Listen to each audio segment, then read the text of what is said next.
Assalamualaikum warahmatullahi wabarakatuh. Selamat datang, selamat berjumpa di channel Saham Orang Awam, channel di mana tempat kita berbagi mengenai seputar saham. Mari belajar bersama. Video kali ini diperuntukkan untuk orang awam atau seperti saya sebagai pemula di bidang saham yang memang tidak memiliki latar belakang mengenai saham atau mungkin bidang keilmuan yang berkaitan dengan masalah investasi saham atau mungkin keuangan atau mungkin akuntansi. Nah, jadi diperuntukkan bagi orang-orang awam. Kita mulai dari apa itu saham. Saham adalah surat yang menjadi bukti seseorang memiliki bagian modal suatu perusahaan. Jadi kalau kita menanamkan uang ke dalam bentuk saham, berarti kita memiliki satu perusahaan tertentu. Jadi kita bukti kepemilikannya adalah dalam bentuk saham. Dengan kata lain, pemilik saham akan mendapatkan bagian keuntungan setiap tahun yang disebut dengan dividen. Jadi kalau kita sudah memiliki saham terhadap perusahaan tertentu, dan jika dalam tahun tertentu juga perusahaan mendapatkan keuntungan dan memberikan atau membagikan keuntungan itu kepada para pemilik saham, itulah yang disebut dengan dividen. Tentunya jumlah dividen juga tergantung dari jumlah saham yang kita miliki. Nah, untuk bisa kita memperoleh dividen dari perusahaan yang mendapatkan keuntungan, kita harus melakukan investasi dalam bentuk saham. Investasi saham adalah kegiatan penanaman modal atau menanamkan uang atau modal kita ke dalam bentuk saham.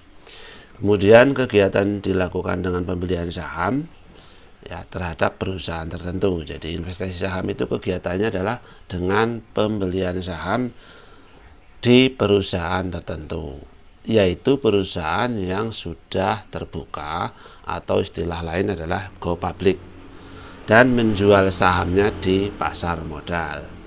Nah, jadi kalau kita mau investasi saham, ya kita harus melakukan pembelian saham di perusahaan tertentu sesuai dengan yang kita pilih, dan perusahaan tersebut sudah terdaftar go public di pasar modal.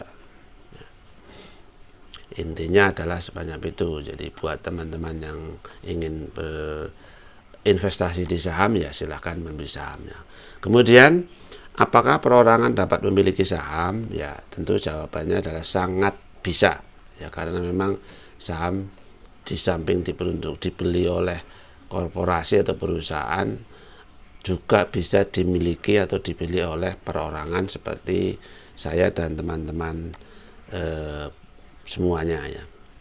Kemudian berikutnya, di mana dapat membeli saham? Nah, sebetulnya sama halnya dengan kita membeli kebutuhan sehari-hari. Kalau kita beli sayur mungkin di pasar sayur, kalau kita beli beras ya mungkin di toko beras ya.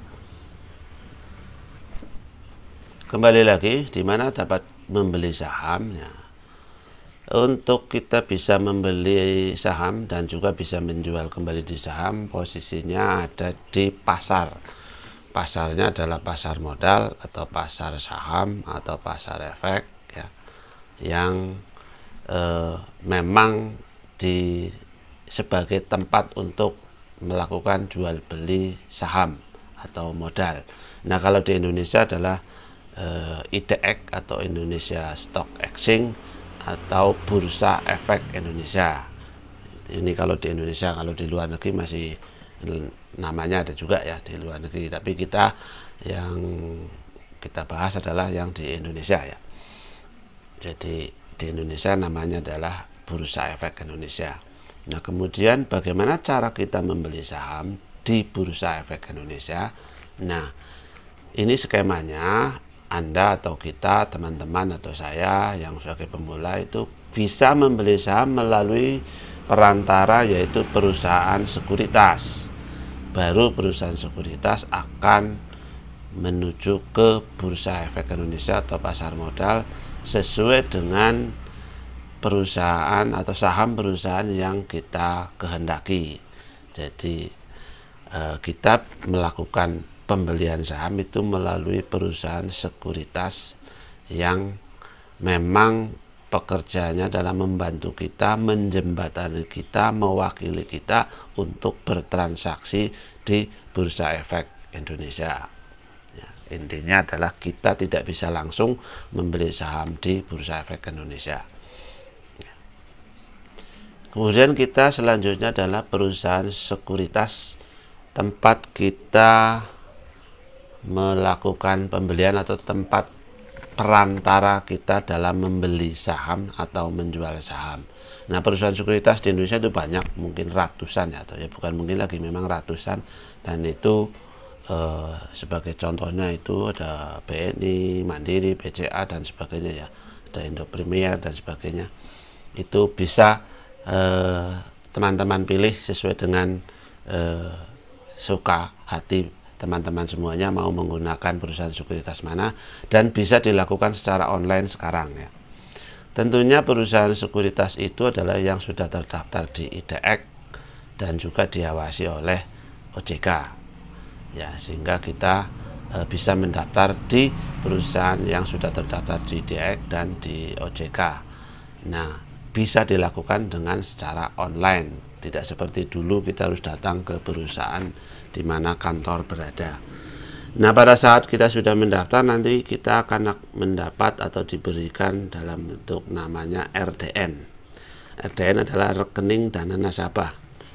Rekening dana nasabah ini adalah rekening untuk menampung uang kita yang digunakan untuk bertransaksi pembelian saham ya, diambil dari rekening dana nasabah atau RDN, dan untuk menampung kalau kita menjual saham di Bursa Efek. Setelah kita dapat RDN, pada saat kita sudah mendaftar, kita akan mendapatkan SID atau Single Investor Identifikasi. Ini digunakan untuk mengetahui jumlah saham yang kita miliki berapa ya.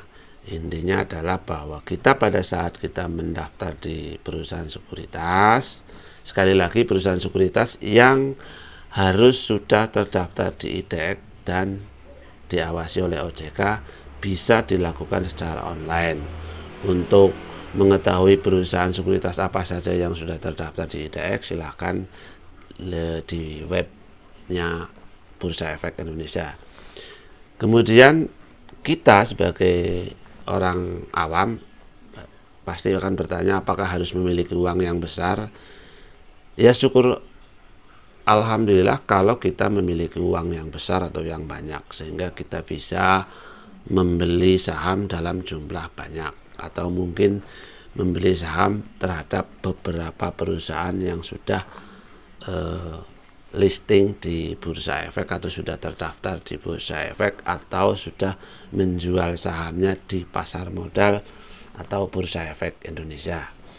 Nah, jadi kalau kita semakin banyak yang kita gunakan, semakin mudah kita memilih saham. Tapi tidak usah khawatir kalau kita yang punya uang yang belum banyak ya. Untuk sekarang ini kita minimal pembelian saham adalah dalam bentuk satu lot. Kalau satu lot beberapa tahun yang lalu memang jumlahnya adalah 500 lembar. Untuk sekarang ini bisa berisi 100 lembar. Jadi kita bisa membeli minimal adalah satu lot atau 100 lembar. Nah, ini adalah contoh, beberapa contoh harga saham di tahun 2020. Ada yang 3.550 per lembar, ada yang 406 rupiah per lembar. Jadi ini disesuaikan dengan jumlah uang yang kita miliki. Jadi kalau kita misalnya memang harus membeli satu lot minimal, itu kita tinggal lihat. Kalau kita beli yang 3.550 per lembar, kita mengeluarkan uang sekitar 355.000 rupiah per lot Nah, tentunya nanti akan ada tambahan biaya fee dari si perantara, yaitu perusahaan sekuritas, dan masing-masing perusahaan sekuritas menetapkan fee beli dan fee jualnya berbeda-beda ya. Nanti silakan teman-teman untuk mempelajari berapa masing-masing perusahaan sekuritas ya, untuk bagaimana cara mendaftar di perusahaan sekuritas dan berapa fee yang harus kita bayarkan kepada perusahaan sekuritas, nantikan video di selanjutnya ya. Jadi intinya pada hari ini adalah kita memahami dulu dari awal, dari nol, mengenai apa itu saham, sehingga kita bisa mengambil keputusan apakah kita mau berinvestasi saham atau tidak. Kita belajar dari sini. Untuk saya sendiri sebagai pemula sudah mulai belajar dan sudah mulai melakukan investasi saham. Tentunya investasi saham ini adalah ditujukan untuk jangka panjang, sehingga kita tersimpan sahamnya dalam bentuk panjang. Nah, buktinya apa kita memiliki saham? Kalau zaman dulu adalah bentuk lembar-lembar seperti ini ya. Jadi kalau sekarang ini karena zaman teknologi, kita bentuknya adalah virtual. Jadi kita hanya tahu jumlahnya berapa rupiah per lembarnya, berapa nilainya. Ada di mana? Itu adalah di KSEI. Nah, KSEI ini adalah semua saham yang dimiliki oleh perorangan yang melakukan jual beli saham melalui pasar bursa, melalui perusahaan sekuritas. Dan bagaimana kita bisa mengetahui jumlah saham dan nilainya berapa? Nah, kita sudah punya SID atau Single Investor Identification yang pada saat kita mendaftar di perusahaan sekuritas. Nah, itulah yang SID inilah yang digunakan untuk kita membuka website dari KSEI untuk mengetahui jumlah berapa lembar yang kita miliki, nilainya berapa per lembar, dan jumlah berapa. Nah, selanjutnya, apakah Anda tertarik teman-teman semuanya? Nah, sebelum kita melakukan keputusan, pikir dengan cermat, mantapkan hati. Kalau sudah mantap, jangan tunda keputusan. Oke, buat teman-teman dan saudara-saudara, sobat-sobat pemula saham dimanapun Anda berada, jangan lupa subscribe, bunyikan lonceng, like, komen, dan share-nya. Terima kasih. Dan dari saya, Sam Orang Awam, mengucapkan banyak terima kasih. Assalamualaikum warahmatullahi wabarakatuh.